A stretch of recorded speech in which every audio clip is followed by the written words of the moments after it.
Un cours en miracle, leçon numéro 19. Je ne suis pas seule à éprouver les effets de mes pensées.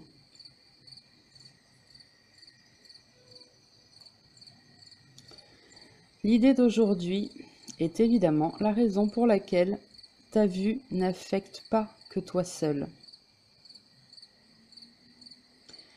Tu remarqueras que parfois, les idées reliées à la pensée précèdent celles qui sont reliées à la perception, tandis qu'à d'autres moments, l'ordre est inversé.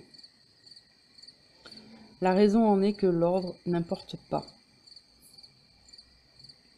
En fait, la pensée et ses résultats sont simultanés, car cause et effet ne sont jamais séparés.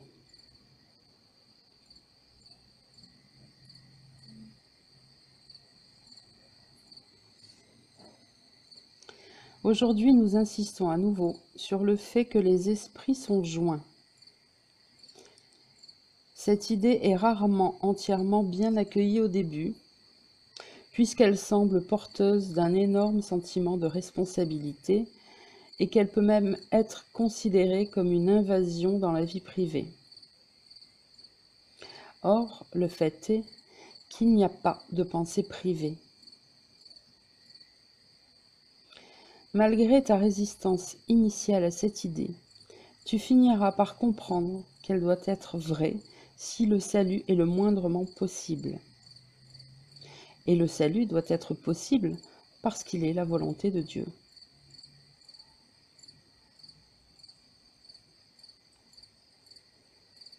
L'examen d'esprit d'une minute environ qui est requis pour les exercices d'aujourd'hui sera entrepris les yeux fermés. L'idée d'aujourd'hui sera d'abord répétée, puis l'esprit examiné attentivement pour y découvrir les pensées qu'il contient à ce moment-là. Considère chacune d'elles en la désignant par le nom de la personne ou du thème central qu'elle contient, puis garde-la présente à l'esprit en disant « Je ne suis pas seule à éprouver les effets de cette pensée au sujet de... » Trois petits points.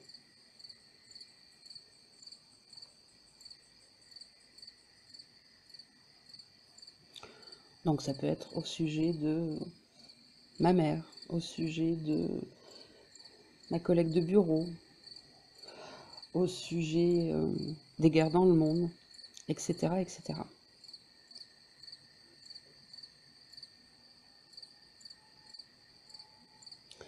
L'exigence de faire aussi peu de discrimination que possible en choisissant les sujets pour les périodes d'exercice devrait maintenant être assez familière. Ainsi, bien qu'elle soit incluse occasionnellement à titre de rappel, elle ne sera plus répétée chaque jour. N'oublie pas toutefois qu'il reste essentiel du début à la fin que les sujets soient choisis au hasard pour toutes les périodes d'exercice. En définitive, c'est l'absence d'ordre sous ce rapport qui rendra la reconnaissance de l'absence d'ordre dans les miracles signifiante pour toi.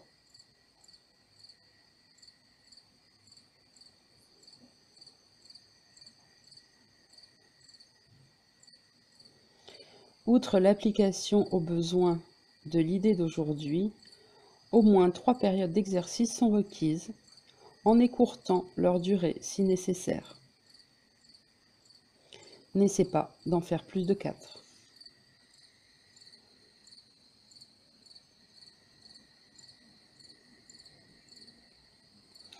Commentaire par Sandrine Lamec, Atteindre l'éveil par l'amour.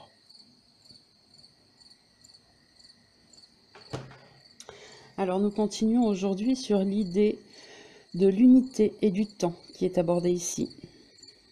Oui, au niveau de la réalité, il n'y a qu'un seul esprit, nous sommes tous un. Oui, le temps n'existe pas, tout se produit toujours en simultané. Développons cette deuxième idée pour commencer.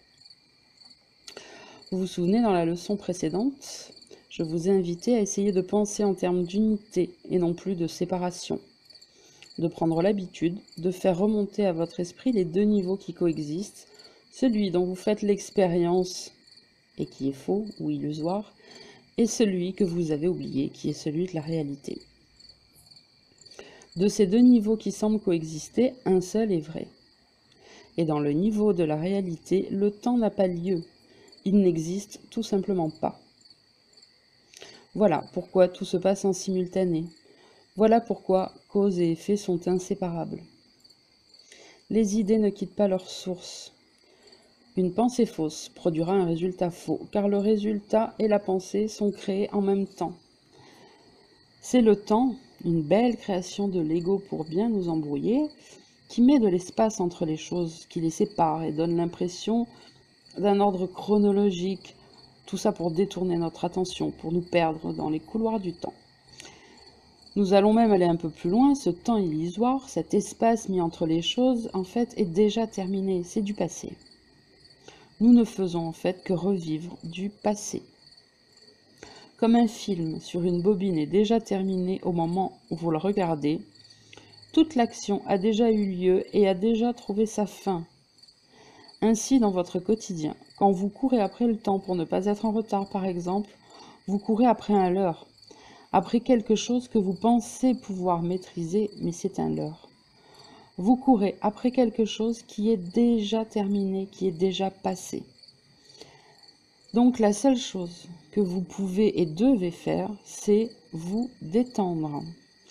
Et bien sûr, changer de vision, de point de vue sur tout ce que vous pensez savoir. Lâchez prise sur ce que vous ne pouvez de toute façon pas attraper.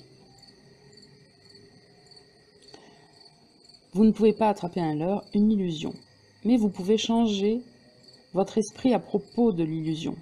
Et c'est ça, c'est uniquement ça qui pourra changer quoi que ce soit. Pourquoi? Parce que vous aurez trouvé la fonction du temps.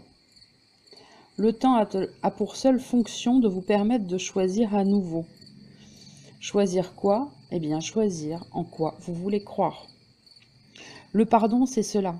C'est choisir de se souvenir que l'illusion est fausse au lieu de la maintenir encore et encore en croyant en elle.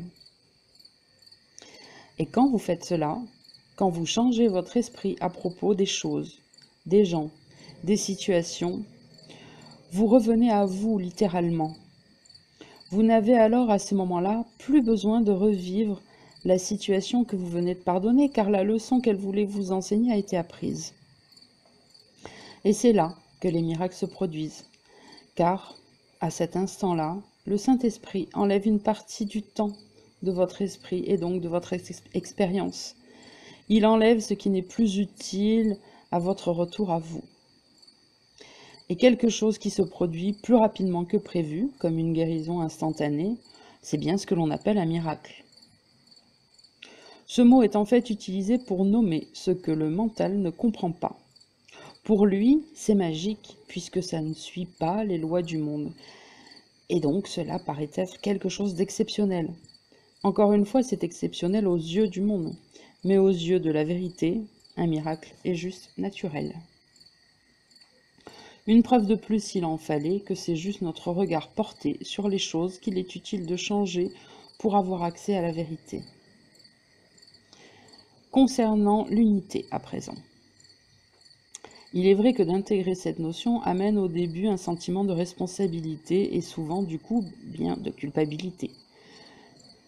Mais comprenez tout de suite pour calmer l'émotionnel que jamais, jamais, jamais une chose n'est ressentie à cause du monde. Le monde est toujours l'effet. Ainsi, c'est parce que vous avez en vous le sentiment de culpabilité qui est venu avec la croyance que la séparation est possible, que le monde a été créé.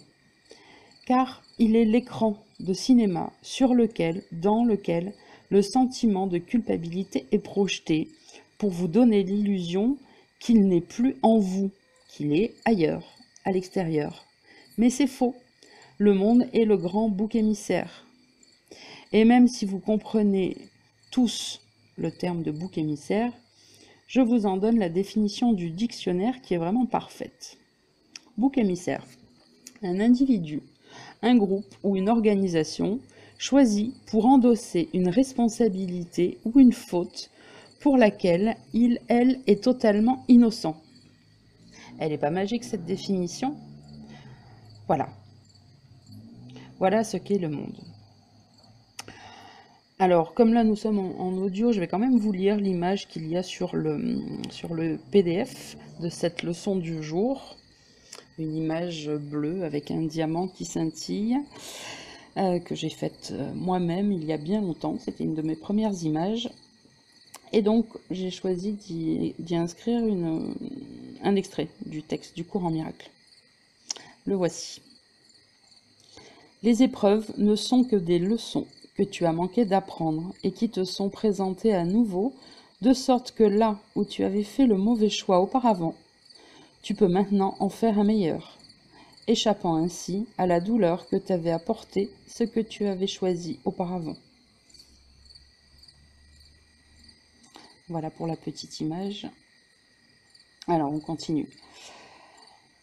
Donc, quand vous pensez que c'est par exemple, on revient toujours à mon histoire de bouc émissaire, hein, je vais vous donner un exemple assez fort comme d'habitude, mais c'est ce qu'on retient le mieux. Donc, quand vous pensez par exemple à la mort d'une personne qui était assise à côté de vous dans la voiture que vous conduisez, avec laquelle vous avez eu un grave accident qui a fait surgir de terribles sentiments de culpabilité qui vous rongent depuis, eh bien, vous vous trompez. C'est parce qu'un sentiment de culpabilité aiguë était enfoui ou est enfoui au fond de vous que vous avez attiré à vous dans votre expérience une situation bouc émissaire dans le monde qui va endosser la responsabilité de ce sentiment sans vous en débarrasser, bien sûr, en profondeur, mais en surface, vous avez l'impression que ça vous en débarrasse, et ainsi maintenir en place tout un monde faux et illusoire. Donc ce n'est pas parce que vous venez d'avoir un accident de voiture où vous étiez au volant et que le passager est mort que vous vous sentez coupable, c'est parce que la culpabilité est en vous à un niveau bien inconscient que le monde vous apporte l'expérience de vivre la situation qui colle avec ce qu'il y a déjà à l'intérieur. Si ce n'était pas à l'intérieur, ça ne pourrait pas être à l'extérieur. Donc c'est dans l'autre sens que ça marche. D'accord ?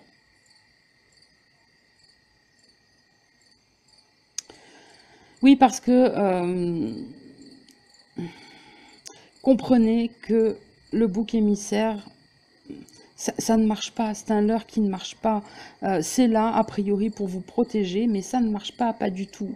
Alors pourquoi continuer à faire quelque chose qui ne fonctionne pas? La peur et la projection ne donnent pas des résultats escomptés. Qu'avez-vous à perdre alors à essayer autre chose? Car comprendre que l'unité est source de responsabilité est mal comprendre. L'unité est source de joie. Car vous n'êtes pas le petit être humain isolé que vous pensez être, séparé de tout et de tout le monde en général, et de Dieu en particulier. Vous pensez seulement que vous l'êtes. Et la pensée amène à la croyance. Et la croyance amène à l'expérience. Alors oui, quand vous oubliez qui vous êtes et que vous avez des pensées tristes, vous ne vous faites pas ça uniquement à vous seul, mais à tous les autres esprits endormis. Mais quand vous travaillez sur votre esprit, en suivant ce cours par exemple, et que vous vous mettez à faire l'expérience de moments de grâce, là aussi, vous n'êtes pas seul à éprouver les effets de vos pensées. C'est tout le monde que vous emmenez avec vous dans votre éveil. Alors voyez le verre à moitié plein au lieu de le voir à moitié vide sans attendre, car cela changera un nombre incalculable de choses dans votre existence et dans l'existence de personnes dont vous n'imaginez même pas l'existence, justement. Hein. Allez, pour finir, car j'entends votre esprit déjà en train de dire que du coup, c'est constamment un pas en avant, un pas en arrière, cette histoire que vous êtes un coup triste, un coup gai, que la tâche est ardue, voire décourageante pour le coup, blablabla. Bla bla bla. Alors, tout d'abord, je vous rappelle que cette pensée-là, ou ces pensées-là, ce sont des pensées fausses à mettre à la poubelle tout de suite, et que la lumière est bien plus puissante que l'ombre, car elle est vraie.